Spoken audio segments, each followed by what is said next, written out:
exposició individual que recullia un poc tots els darrers treballs que he fet als meus estudis de Berlín i a Milà durant aquests 6 o 7 darrers mesos i res, hem presentat una selecció de 29 obres damunt tela i damunt paper i res, va anar molt bé la inauguració, l'espai és preciós, meravellós i molt ben ubicat dins del centre històric de Barcelona i va anar molt bé, va venir molta gent de Palma, de Milà, molt de suport per part dels mitjans i va ser com... Que guai, i les obres són totes del mateix format, són diferents? No, són diferents, pot haver-hi obres que comencen amb 20 per 20 centímetres i les més grans fan 1,60 m per 1,60 m.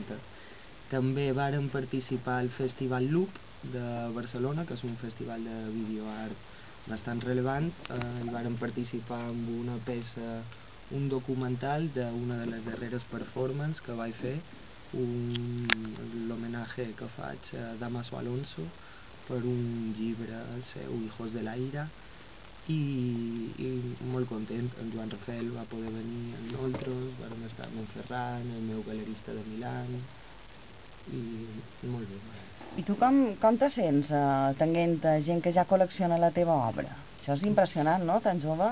La veritat és que està molt bé que hi hagi gent que s'interessi per el meu treball, sobretot per col·leccionar-ho, però jo dic una cosa, jo mai he fet feina pensant en si li agradaria a la gent, perquè si no mai ho hagués pintat ni cucaratges, ni m'hagués retratat com un falo, o sigui que estic content, però bueno, que tampoc...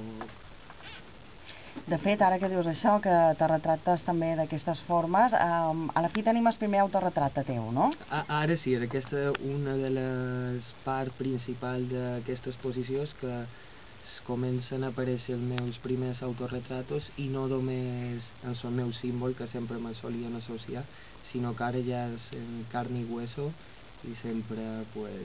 Un pot de pirata o què?